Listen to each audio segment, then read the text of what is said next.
Crew Pros, your single source for high quality, affordable home services. If you are remodeling, repairing, or replacing, Crew Pros are the professionals that can do the job no matter the size. If you are thinking of remodeling your kitchen or bath, needing a new HVAC system, plumbing repairs, flooring, or a complete roof replacement, call Crew Pros. Crew Pros, proud sponsor of the Grizz 901 podcast. Memphis. Nothing but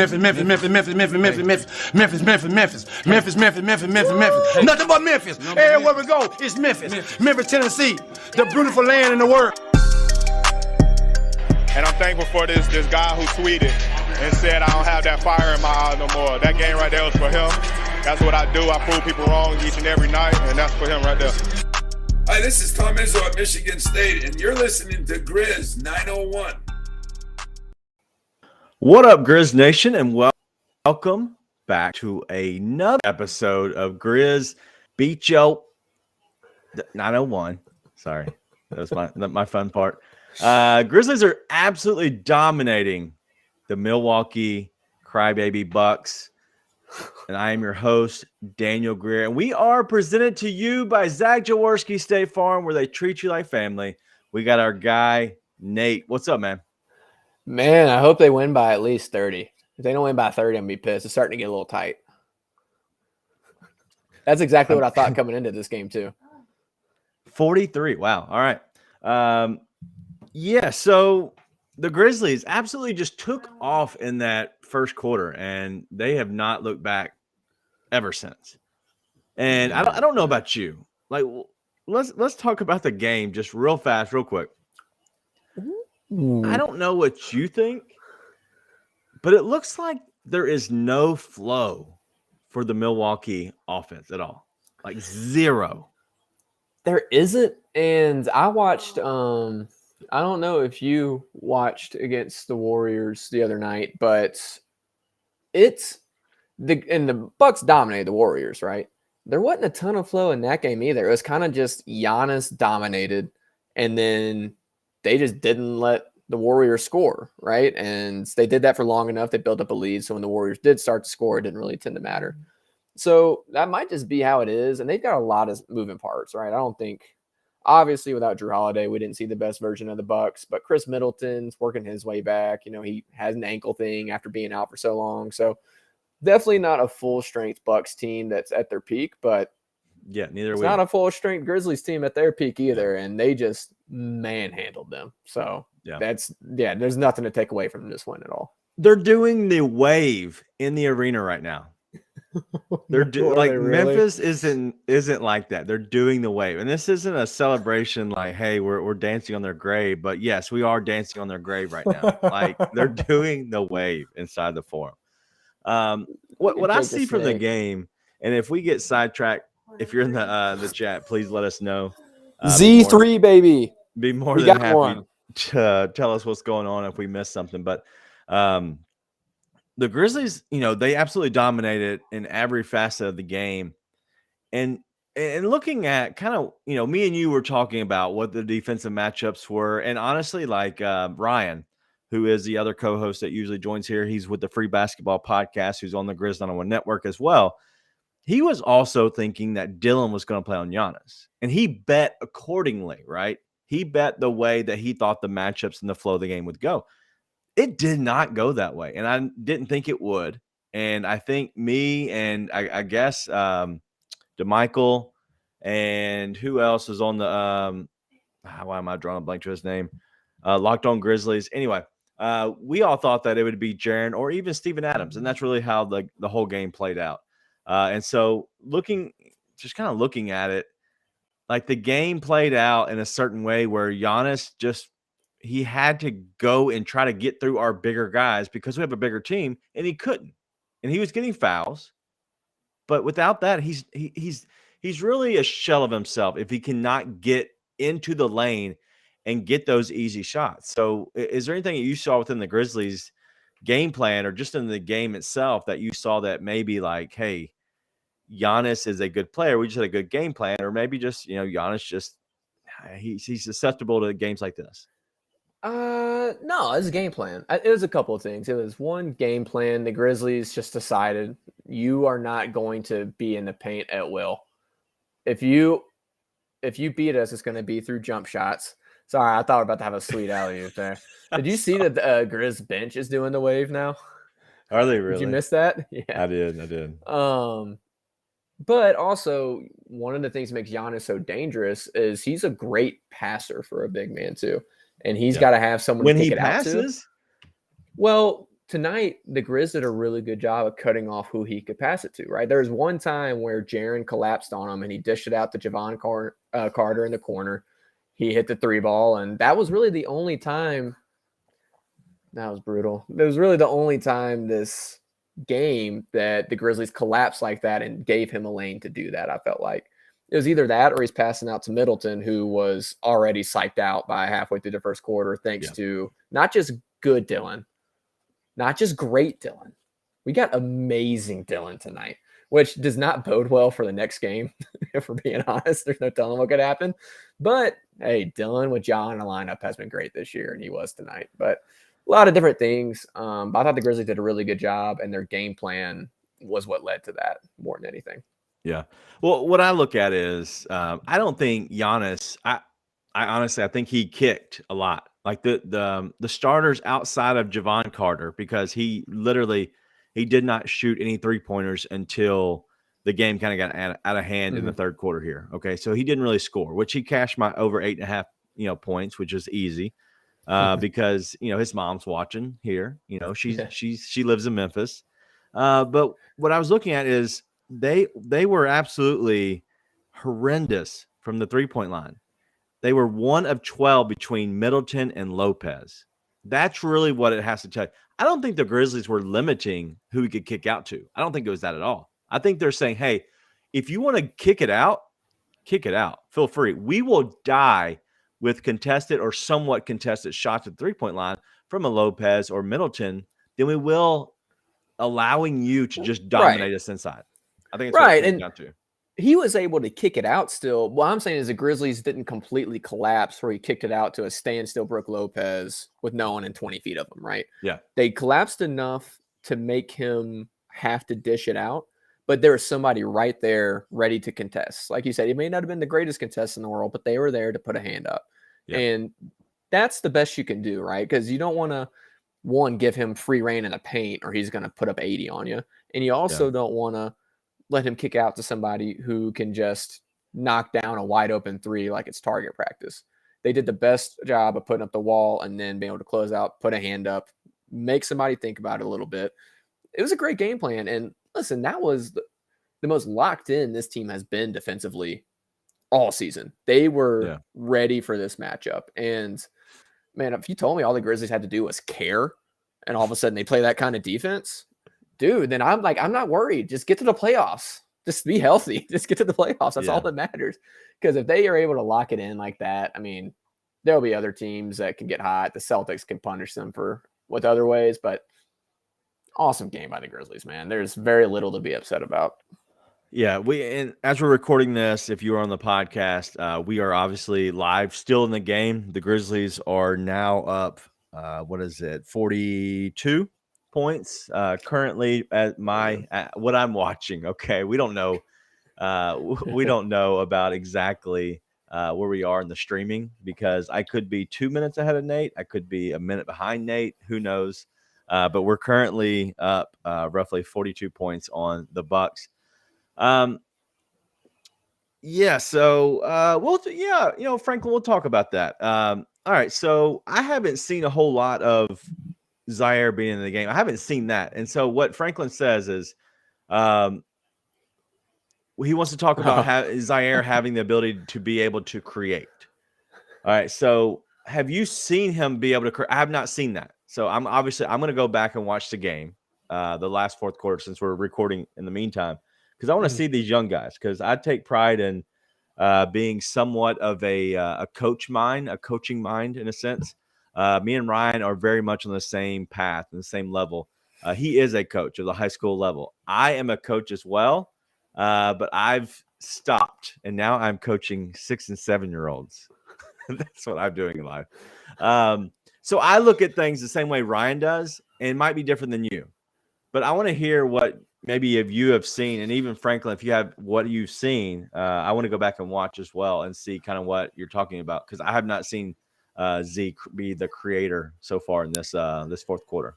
You've got a coach mind, and I'm just out here watching ball, baby. I'm Yeah, just you are watching the just game. watching. Yeah, we say that. We see that. The look on your face. Yeah, we don't even know if I'm you're there. literally just watching right now. Yeah, I actually can see what Franklin's talking about. I wouldn't say I've seen enough to say, hey, he can be a big time creator, but just a few games back in, listen, the shot's not falling, so the shot creation isn't there, but that'll come. That's honestly what I'm least worried about. His ability to make some nice passes in the lane. He had a really, really good find to X a minute ago. That's what's really impressive. Now, maybe last game, I think it was last game against the Hawks, there were some times where he was dribbling down the court, and I was like, please, somebody come get a ball. So that's still going to be the case, but hey, we might have a little creation right here. I mean, it's sort of lucky, but he got to Jake open in the corner. Yeah, you're so far behind. Yeah, I'm probably way behind. It's like the ability's there. No doubt about it, the ability is there. Have I seen it where I'm like, oh, he's doing it pretty regularly? No, but I wouldn't expect him to do 3 games in. But is the potential there? And is he having flashes? Yeah, for sure. So all right. So as Franklin says, and we'll kind of share this with you if you're on the podcast, but if you're on YouTube, you can see it yourself. We put up on the screen. But what he's saying is definitely a couple plays here and there, nowhere near consistent. They saw him dribble at the top of the key, surveying the court, making quick packs to the pocket to BC. What I'll say with that is he's an NBA player. If he can't do what Franklin is saying, and this is no shot to you, Franklin, at all. If he can't do that, then he should not be an NBA player. Okay. I think that is the base level of being an NBA player, is being able to dribble, drive, kick. That's simple. I'm talking about dribble, drive, get open, make a move in the lane, and then step back shot, something like that. Creation to get more points. I think that there's a different, differentiation of being able to create. And I think that Z could have it. Yes. I haven't seen it yet. And I think that that he's struggling now because he's coming back from injury, but he's trying to get back into the flow thing. It's going to take him 10 games. Let's just be honest. But it's not just the simple be able to get in and kick out. There is, a time, the one I'm talking about specifically, he dribbled down, he started to drive, backed it out for a second, and then between the legs, one hand, dish it to Tillman, right? And it was in traffic.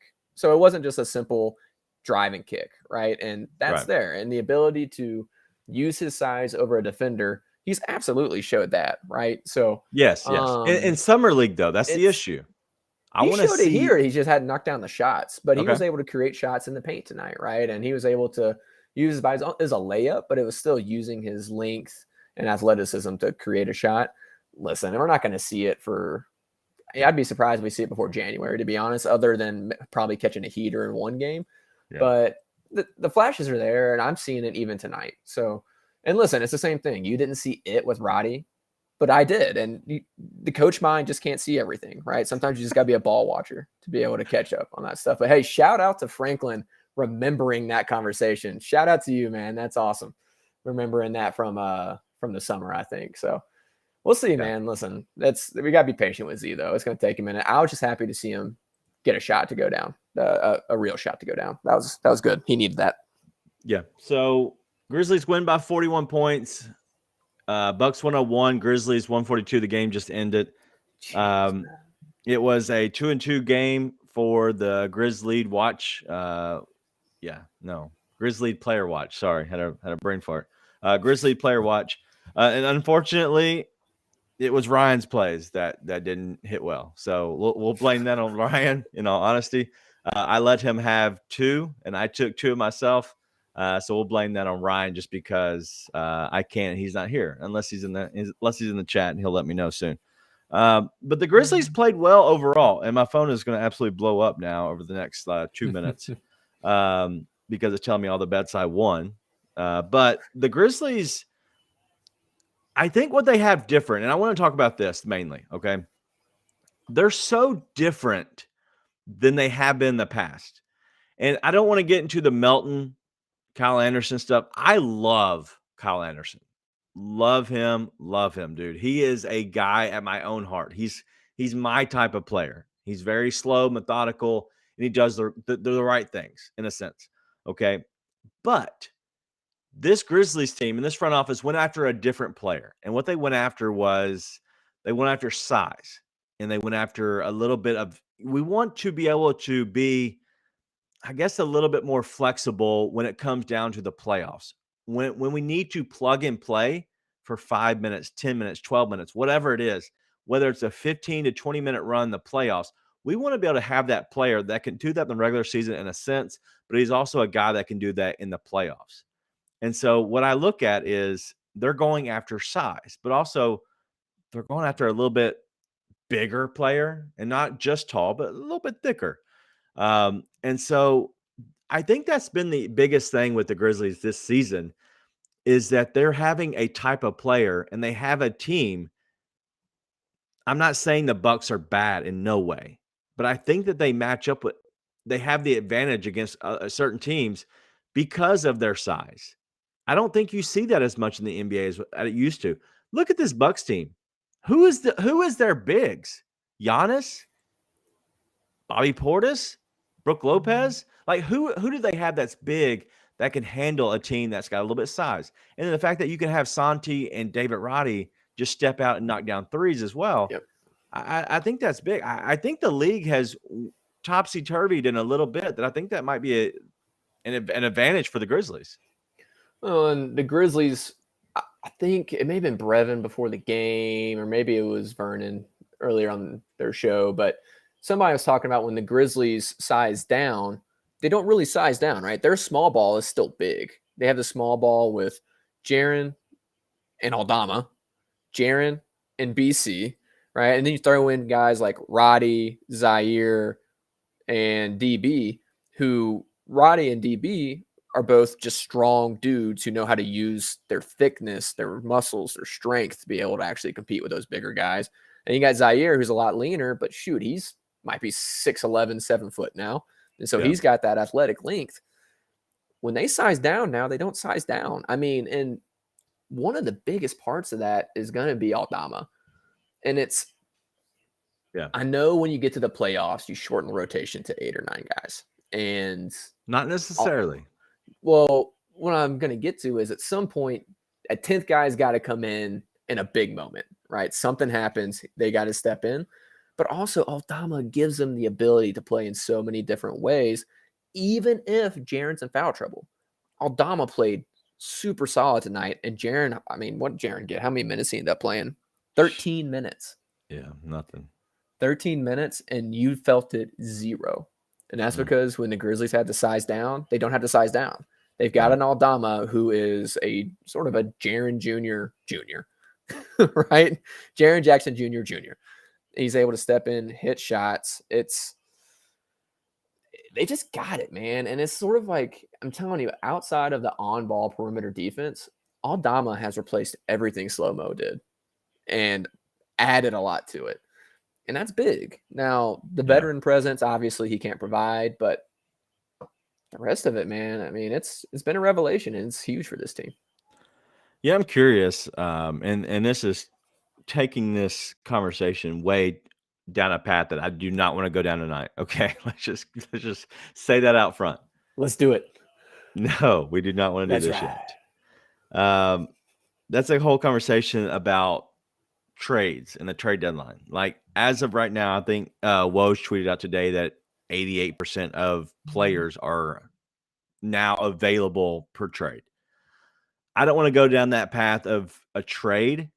I'm working now, like behind the scenes, on looking for players that I think the Grizzlies would be good to go get. But what do you do with a guy that you have in Santi Aldama, who is super, super cheap? Like you're spending nothing on a player that you're getting so much out of. You can't afford to trade him. Like you can't. I know he's not amazing. Okay, he's not going to be the guy that you put out there, and if he's a starter, you feel comfortable. But there is no way that you could get off a guy like that. You couldn't get off a guy like David Roddy or even Santi Aldama just because of how much they cost. it's little to nothing. And because of that, who do you trade? Because you have to make trades. Like you have to, like it works. You have to give to get. I know that, some people don't know that, but that is the truth. Like you have to give up something to get something. And because of that, I don't know who I would want to get rid of. I hate Dylan Brooks. I do Don't not say like that. him. Okay. You can say you don't like him. We don't hate people here. Yeah, okay. In a sense, basketball sense, right? I really Not like even. this Dylan Brooks. I really do. I like this Dylan Brooks. It took me forever to come over to the Tony Allen train. Forever. I'll come over. I'll come over to the Dylan Brooks train. If this is what we're going to get, I'm down with that. I want to get your honest opinion on this because I thought I was able to see it from the beginning of the year. And there's times where Ja's out where I think Dylan stays doing way too much. That's his issue right there. Well, but here's the thing. If Ja's out, you're not winning jack. So that's not true. That's not true with this team. I'm not talking about the regular season. Okay. I'm talking about the playoffs. Then you need to specify, okay? I can't read your mind. Yeah, There's not much in there. I don't know what's coming out. Obviously, we've seen them win in the regular season with Ja out. Dude, get out of your coach mind, get into ball watcher mode. I'm such a freaking dork. I'm talking about on a big scale. They're not going to win any kind of champion. There's no championship aspirations if Ja's out, if Jaren's out, really, if Dez is out either, right? And so if when Ja is in, Dylan is bought into a role, that's it. That's what you want, right? Now, he could still end up being too expensive in the offseason. That 100% could happen. Yeah. But if he's buying into this role, taking on that defensive assignment, like I've said this time and time again, I don't think he's that talented defensively. I think he has the grit and the mentality that is extremely difficult to find, the willingness to do things that other guys in the league are not willing to do. If he's going to buy into the role, it looks like he's bought into, in my mind, you pay him. You pay him to do that. What do you pay him? You don't want to get above 20 million. Right? He's not going to take anything less than 20. He's not going to take 20, I don't think. I don't know. That's the issue. It's not that I don't like What's he Dylan. at right now? Is he at 18 now? Yeah, 18, I think. You're talking about being in his prime, a guy in his prime, and he's going to go take less money. And I hate going down this road, and I don't want to, okay? Because we have no way of knowing either side. So let's stay away from this. But yeah, I just think that a guy like this, and I've heard many people say it. I don't remember who said it in our Grizzly team. I just think that a guy like this, like a lot of teams would really like to have. It's just that because the thing is, it's almost like that ex-girlfriend, right? She's not that crazy. She's not until you're with her. And then you're like, all right, she's that crazy. She is. She's that crazy. Like, that's just how it happens. Listen, I've had many of those. It happens. I don't know what you're talking about with my wife sitting next to me. Never had that experience before. My wife and kids are asleep. They have no clue what's happening. Well, I'm looking at, so Tyus is 15. I'm trying to look up. Let's see. I heard another podcast talking about trading Tyus. And Let me ask you this. And I won't shovel on them real quick. I won't shovel on them. I will say. Trading Tyus? They said they should trade Tyus and go get Jimmy Butler. That's what was said. I'm not saying who it was. That's what was said. And I literally threw up twice. I didn't know what happened. Either side do that? Nobody would. But keep going. Go ahead with your thoughts. Doesn't make any sense. That's okay. It wouldn't happen. All right. So would you be willing to pay him? Would you be willing to pay Dylan as much / more than OG Anunoby? What's OG at? Just as a player, would you say it is reasonable to pay Dylan not a bunch more, not like 10 million more, but a few million more than OG Anunoby? No way. But you can't get OG. You can't go get him. Well, here's my thing. The price of these guys continues to go up. OG's at 18 million. Yeah. I would say 18 million would be a great price for Dylan. Obviously. Yeah. Right? Well, here's my thing. If you get a guy that fits and fills a role that helps you go win a championship, do you go pay him? Now, listen, I don't want to get super into salaries. I haven't looked at this at all. Yeah, we're But getting if way you- off track. But even if you're Put my overpaying glasses on for this. and you can go win a championship with the guy, These are my blue blockers. you know, the goal is not to get guys at appropriate value. The goal is to win championships. So we'll have to look at it a lot more lately. But back to, we got so off track. We should just You delete got that way off entire track. I part of the tried to podcast. I pull you know. back twice. That's because My- I'm so excited right now. ADD my rod and kicked reel in didn't full work. gear, full gear. Do you think Dylan is buying into that role? Sorry, that was going to be my original question. Coming all the way back to it. Yeah. I did We- not mean to go down. We that would like path. to apologize for the I rabbit. would like to apologize. ADD won that past this past 10 minutes.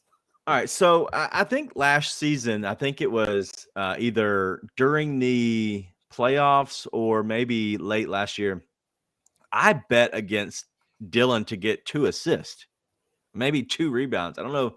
I know you back then, but I wasn't sure if we talked about it. I know Ryan and me talked about it. And now he's able to get 3 to 4 on a consistent basis of both. That's what I want out of Dylan. Less shots, higher quality. I don't care if they're ugly. I'm not talking about ugly. I don't need him to be perfect, spot up, step into your shot. I don't care. That's not his game. His game is ugly, and that's fine with me.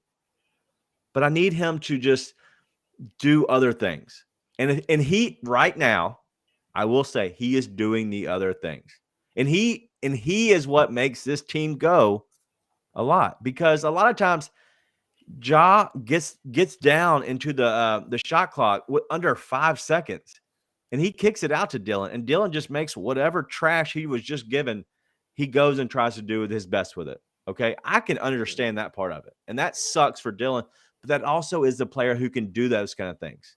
And so if they need each other in a sense, and Desmond Bane needs Dylan Brooks more than anybody else. Mm-hmm. Without Dylan Brooks, Desmond Bane is the best defender on the court, and he cannot be the best defender and the best shooter on the court. He cannot be. No, but I think Dylan fills that role for him. Not only that, but it provides floor spacing, not because Dylan's a great shooter as well, but because he's a good enough shooter that you got to respect him. Yeah. I think that's the end of the conversation. This is the end of the conversation. DB needs DB. That's it. Yeah, we'll see. Ryan's comment is they won't pay Dylan. I don't know if I agree with that. Glad Ryan's here. Ryan, let us know in the chat. What do you think that Dylan gets paid in the offseason? Because he's obviously going to get paid he's got to get paid by somebody. He's not going to retire. Unlike, some other people. Listen, I don't want to get off too far on this. I want to say for Tyrell Terry, I want to see him figure himself out in his own life. Tyrell Terry, if you don't know, he just said that he wanted to retire from the NBA. I think he was in the same draft, and everybody wanted the Grizzlies to go after a guy like Tyrell Terry, who's a good player, and they went after Desmond Bane. And he's kind of had some issues within the NBA, whatever his mental life is, whatever's going on with him behind closed doors, I hope that he gets it taken care of. And honestly, and I heard somebody say this the other day, these games aren't played by 2K players. They're played by humans. And that's the scary thing is, like, you have these guys that are human. They go home to families, to friends. They have to go home. And honestly, like now, Tyrell Terry, he has to figure out his life outside of basketball. He can't play basketball. He might try to go play overseas or something like that, but he can't be the same player, right? His life, he has to look in the mirror and go, oh my God, I thought I was going to get paid $30 million a year, and I'm not. I'm just not. So I hope he gets his mentals right, because that's the biggest thing, and honestly, in life, getting yourself straight. It's hard, man. It's hard. And anytime you see that, you worry about a lot more in basketball. So definitely wish him the best going forward. Yep. All right. So big night out of Steven Adams. Jessica, thank you for joining in with that. It was great, man. Steven Adams, who you lost your bet, right? Okay. And you know what? We're not buying anybody a Grizz 901 shirt because of you and your stupidity. But Wasn't yeah, stupid. Jaron didn't even play. You weren't right either. Jaron didn't guard him. What are you He talking played about? 13 more minutes on Giannis than Dylan Brooks did. No, he actually didn't. So, He actually if did, anything, like it's a half. push. Steven Adams. Let's talk about him real quick, and then we won't spend too much time on here. Whoa, we're at 30 minutes. Mhm. Steven Adams. Let me read you a stat line. I'm gonna ask you one more thing after your stat line. 4 of 8, 6 rebounds. Doesn't seem crazy. Great night. 1 assist, 10 points. That's not crazy. Had a steal, 5 blocks. That's big. Mm-hmm. 5 blocks. What does he do for this team that people can't see? And the reason they can't see it, and the reason he's voted outside of Kevin O'Connor's top 100 players, what does he do? Quarterbacks. Like Ja like is the quarterback, right? But on offense and defense, Adams is the anchor. Like Jaron is the traditional thinking of an anchor. But he roams around. He plays sort of a free safety out there. Adams is the one that constantly keeps things at a base, and he's just always the last line of defense, right? Jaron is the guy who comes flying in and saves you from a mistake, but Adams is always just the wall there. Then on offense, he just gets to the top of the key. You give him the ball, and he just makes things happen, right? Quite literally, the offense revolves around him. And everybody moves around him. He finds backdoor cutters, and it makes everybody on the floor a threat when he has the ball in his hands. And so he just does so much more than your big, lumbering, oafy rebound and be big in the paint, right? Even when he is being big in the paint, like Jesse just said in the chat, he's sealing people off, right? He's sealing people off in the paint using his size in a very strategic way. He's just got a great, really an unbelievable basketball IQ. He always knows what's going on around him, and he knows where everybody else is. Even on the one he threw away down the court tonight, Josh started to go down the court, and he was looking for him, right? As soon as he got the board, he was looking for that outlet. And that's just, he's always thinking 2 steps ahead, right? Everybody's playing checkers. He's playing chess. Yeah. As Jesse said, he's, the seal. Honestly, he to me, he's the anchor to this team.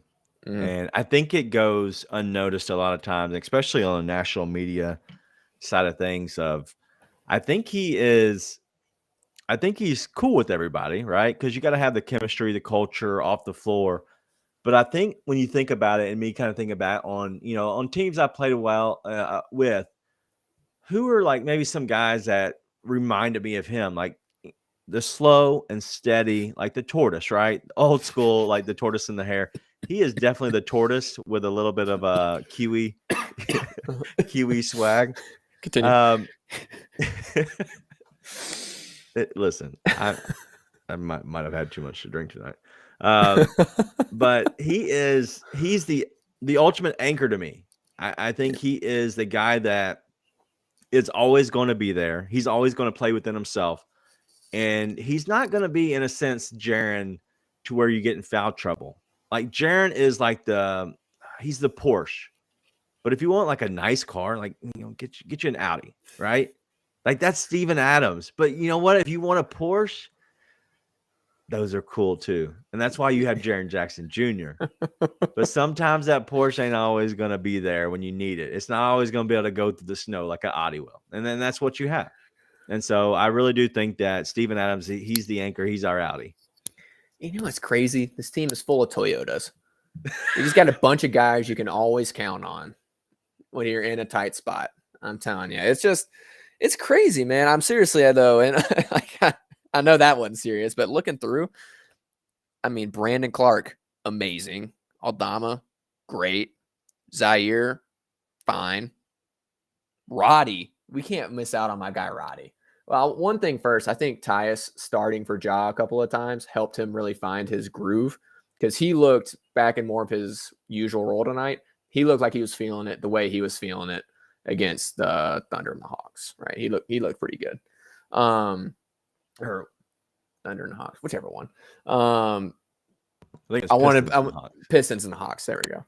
I want to throw that out there. But my guy Roddy, baby, my guy Roddy, I was sitting there. I was doing the Kelly Oubre for David Roddy run. I was just blowing kisses to the crowd. It was a thing of beauty. Beautiful to behold. When he hit him with the end of the shot clock fadeaway, unbelievable. I listen to that comment all the time. That's my wife, by the way, in the chat that Daniel just threw up for anyone listening on the pod. Ford's not better than Toyota. I know because of the car bills we get. So continuing on, David Roddy is just awesome. I'm just so happy. It makes me so happy every game. Look at him. Look at him thrive. Look at him flourish. Look at him go. Big boy moves. Big boy moves tonight against the Milwaukee Bucks. I got a question. I know that we've thrown out some David Roddy nicknames over the course of what are we in, like 6 months now? Like it was summertime. Y'all were throwing out the big body Roddy, right? Mm-hmm. When y'all came up with Santa Claus, right? Whoever came up with that. Yeah. I do believe that was you. Yeah, it was. Hot Rod? No, not a thing. Big body's too perfect. I like Rowdy Roddy. Rowdy Roddy's a close second for me, but Big Body just takes the cake because he just bullies people on his way to the freaking rack, man. Look at he's sitting there and he's big boying people like Chris Middleton tonight on the way to the paint. It's too perfect. It fits. It fits too well. You can't get away from it. Roddy, close second. Hot Rod, I could go with other than we already got the perfect one, man. It's perfect. Yeah. That's what my wife tells me all the time. Why, you don't need anything else. It's perfect. Talking about David Roddy's body being perfect? Perfect? Sorry. Yeah, maybe. I don't remember. You're talking about your body. We're full on Ford Toyota here at this point in the podcast. Toyota, we have too reliable. Yeah, I have one outside this door over here into my garage. We own a Toyota as well. I have to say, that thing just goes.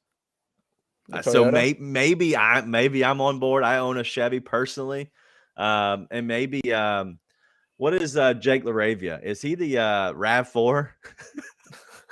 I don't know this. Well, the jury's out. Jury's out on Jake LaRavia. We got to get more minutes before we can decide his make and model. All right, before we completely move on, Ryan wants me to describe my body in car terms, and I'd say that PT Cruiser. Probably a PT Cruiser. It used to be fun. Probably not so much anymore. I have some exhaust issues. Sometimes a flat tire. Listen. I've seen better days. We'll say. Sounding not like a Range Rover. All right, let's real quick. If you want some Grizz 901 merch, go check out our merch store, grindcitydesigns.com, Grizz 901. It's gonna be listen, we're gonna start doing more things than we have at the moment. But go check out. We have right now just Grizz 901 stuff at the moment. Our Grizzly player watch, it is not 49 and 32. I need to change that. We are officially 53 and something, maybe 42, 53, 42, whatever.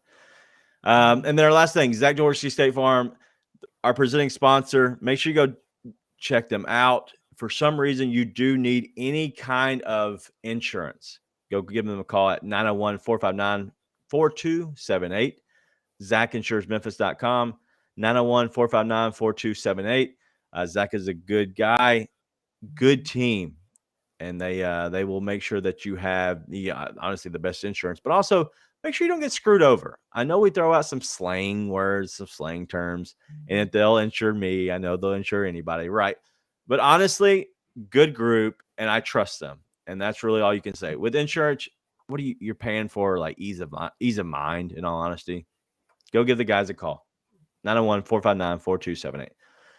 Game predictions. Let's move it on.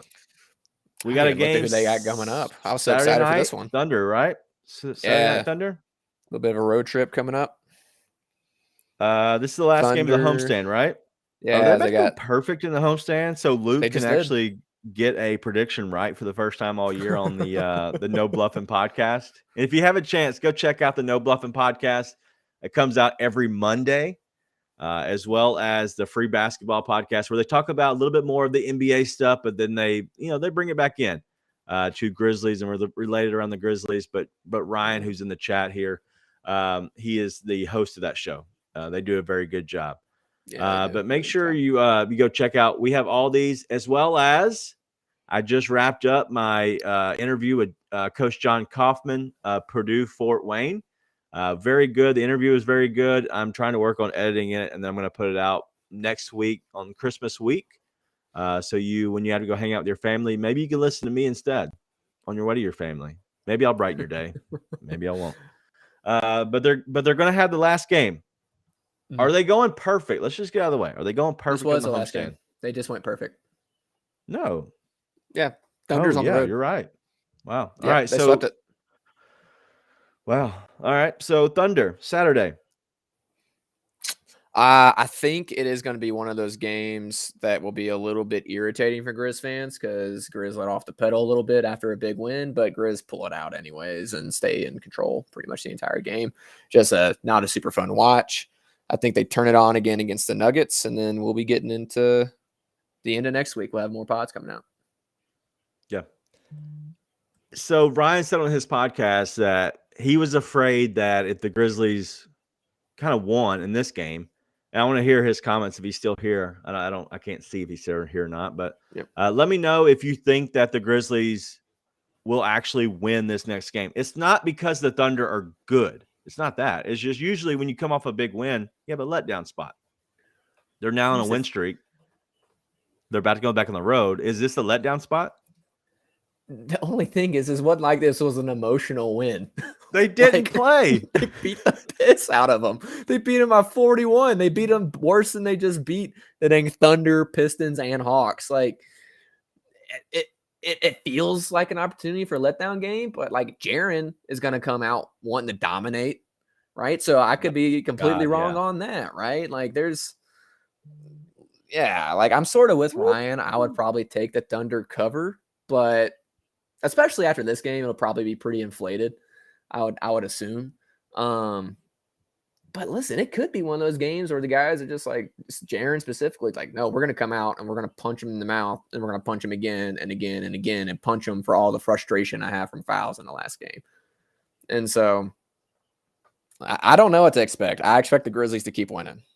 I expect them to keep winning until they don't. Like, what are you going to say? They just beat an equal strength Bucks, right? They're minus Drew Holiday, but they're at the same strength the Grizzlies are at. It's not like Drew Holiday's not helping. Dudes.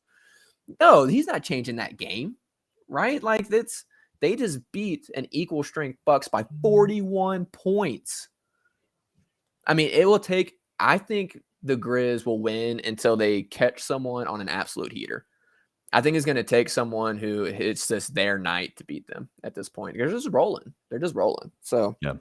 I'm taking them to win until they don't. No, I agree. Absolutely. And I think it will be a game that if you bring in the line into it, and Ryan said 11 and a half. Sheesh. I'm not saying that's low, but that's in the NBA. 11 and a half is a lot. Let me also say this. I wouldn't take any bets against the Grizzlies right now. No. No. I would not take them on that line, but I wouldn't take the Thunder on that line for sure. Yeah, I agree. I want to look at their schedule real quick. Black Lives Matter. Hey, welcome back. You don't get a shirt because y'all are wrong. Just so you were also wrong. We were wrong, Daniel. Everyone was wrong. So the Grizzlies now, they have OKC that they're, obviously going to play Saturday. We just talked about. I'm not saying their schedule is easy in the least. They just got past their easy part of their schedule. It's about to get a little rough now, right? They go to the Thunder Saturday, and then they have a day off. So they're traveling at this point. They go to Denver on Tuesday on TNT. This is about to be a big stretch of big games. TNT Nuggets, late game, buckle up. We are not doing a pod after that game. That's like a 1 a.m. pod. That sounds terrible. The Suns on Friday. That's the difference is they're getting a 2-day break in between most games. because they're on national television. So they're playing the Nuggets on Tuesday, then they go play the Suns on Friday, which is on ESPN. And then Sunday, which is Christmas Day, without Steph Curry, they are going to beat the brakes off of those boys. Yeah. The Daniel, brakes. We may be entering the uncharted territory where the Grizzlies are the rough spot on everyone else's schedule. Like, I look at this, we talked about this the other day. We didn't talk about this on the actual post-game show, but afterwards, you and me were chit-chatting. Who in the Western Conference do you think is better than the Grizzlies? I would say, personally, nobody. There's nobody better than them right now. And that's being objective. Listen, if you'd have told me last year, I'd have said, listen, I wouldn't have said the Mavericks had their number. The Timberwolves, I said this. I said the Timberwolves scared me because they just matched up poorly against them last year. This year, I mean, the only one, and we're yet to see if it's a flash in the pan. I actually have not seen their score from tonight, but we have a little bit of a different view on the Pelicans. I think the Pelicans are mega talented. I don't buy that they're as good as they've been, and their wins against the Suns didn't impress me. But they have the kind of matchup that gives the Grizzlies trouble with a lot of really athletic, talented length. But I don't think they're better than the Grizzlies. No, I don't think there's anybody better than the Grizzlies. The only team that, if we suited up and played tonight, in a sense, the only team that scares me is the Celtics. And just because I like their length, but also, and they're getting Robert Williams back, which is a big key contributor, but also they can shoot and light it up from three. That's what scares me. Steph Curry scares me. The rest of the Warriors do not scare me. Clay might get hot. He might hit 5 in a row. But you know what? He's not going to do anything for the rest of the game. That's just the truth. Like, he's past his prime. But what's crazy is the Grizzlies are just beating people down. You make a bunch of threes. Okay, well, we're just going to keep punching you in the mouth until you stop making threes. Yeah. The Grizzlies are the rough part of somebody else's schedule now. They don't really – they go into a harder part of their schedule for sure, but I'm not looking at this saying, oh, there's a bunch of teams above the Grizzlies. It's a bunch of teams that they'll have to play really, really well to beat the Grizzlies. It's uncharted territory, man. Absolutely. And then this is the first time. It's a big night, man. Big night. 41-point win. First time me and Black Lives Matter have been on the same page. Nobody is better than us. Big night for us. All right. We're way over our time. When I say way over, we're at least 2 or 3 minutes over already. We're not even somewhat tired, wrapped. old man. I am tired. Work is tough these days. It's weird. It's not supposed to be, but it is. They need a lot out of me. I don't know why. I'm not that important. But I do want to say that looking at this schedule, the Grizzlies are to the point where they've now coming out of their easier part of their schedule. The mid December was supposed to be their easiest part, and it was. Obviously, they've won undefeated in that. Taylor Jenkins is going to win a Coach of the Month award. I think he won it last December, so this is kind of a repeat situation. So let's say they beat the Thunder, which we all agree that they should. They're going to go now through a 3-game stretch within a week where they're all nationally televised. These dudes, knowing how petty they are, and you know how important they think that these big games are on national TV. Jaws rested. He practically was off for a week and came back and played what? I don't even know how many minutes he played tonight. And Jaren played 24 minutes. The guys are well rested enough. Do you think that they're going to just lay it out against a Nuggets team who now they match up better against due to their size compared to in the past when they didn't and Jokic just dominate them? I think they match up well against him. The Suns are reeling right now. They're struggling. I think they match up well against them. The Warriors, I think, are terrible outside of Steph Curry. Yeah, it's going to take a Jamal Murray or a Devin Booker, maybe like a Mikal Bridges, Jordan Poole going on a heater to beat them. The Grizzlies are not letting off the gas. I think they have reached that point where they've got this momentum. They've experienced the grind of the later season, getting into the playoffs. I don't think they want to screw around and have to really keep it turned on towards the end of the year when they want to get more towards the playoff mode. They're not going to let off the gas at all. And the Nuggets, they have a great guy for the Nuggets and Jaren on Jokic. Because the reason I was sort of worried and why I thought they might put Dylan on Giannis tonight is the athleticism of Giannis leads to Jaren just being in a tough situation. It's like anybody being in a tough situation guarding Giannis, right? We saw him get fouled a million times tonight.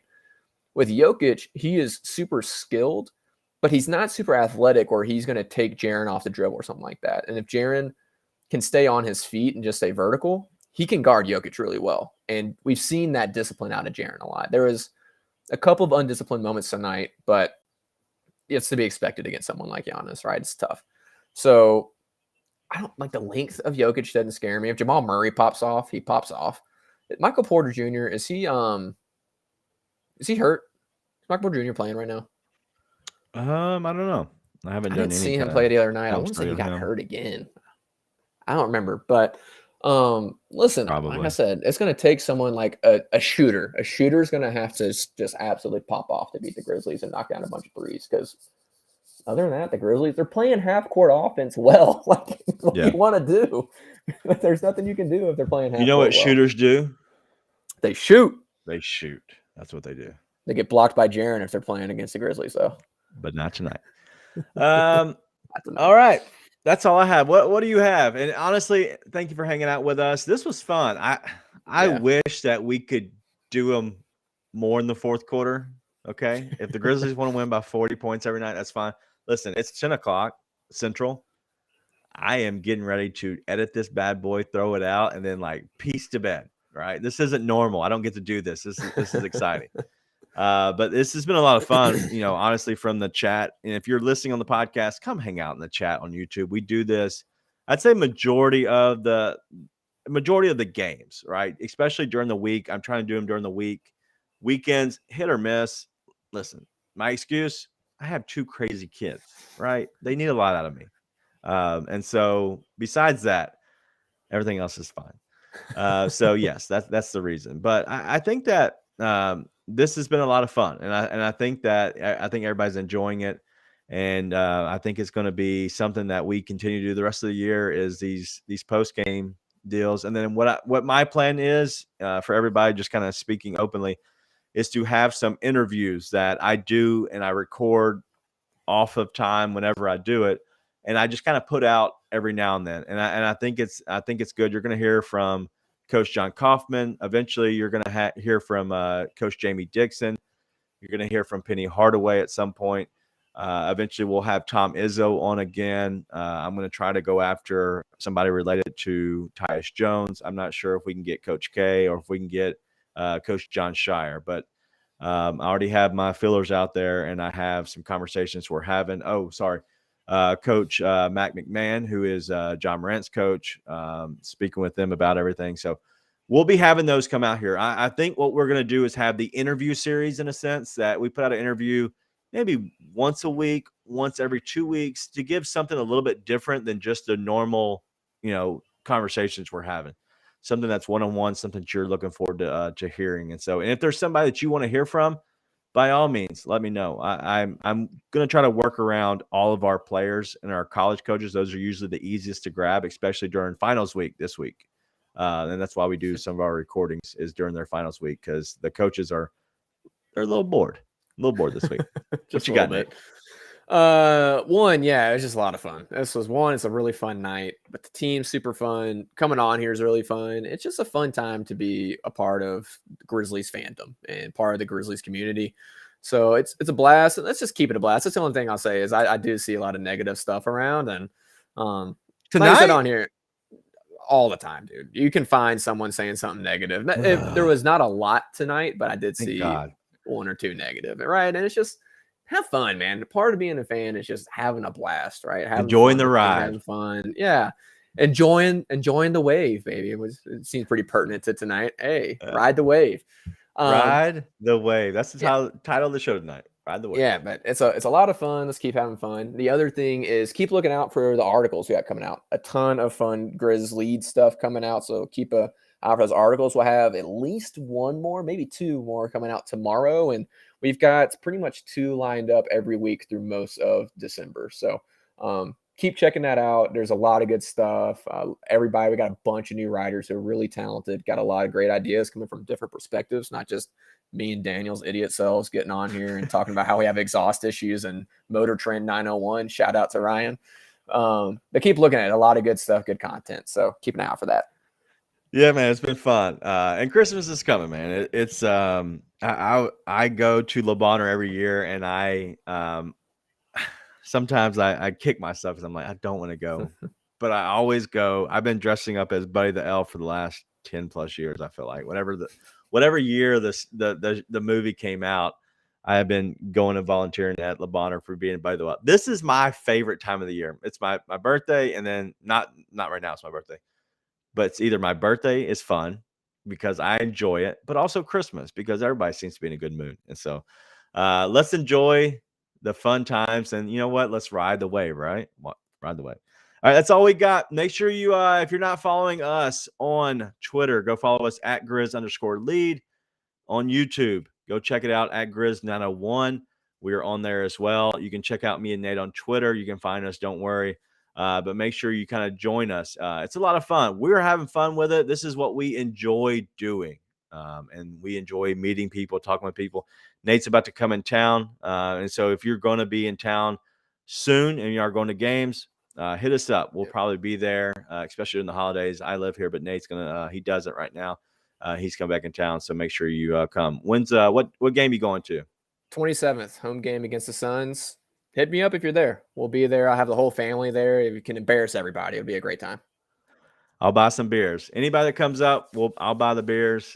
Maybe via Venmo if I'm not there in person. But yeah, let's ride the wave like the bench did. Let's keep it going. Y'all have a good night. Be nice and tell your friends.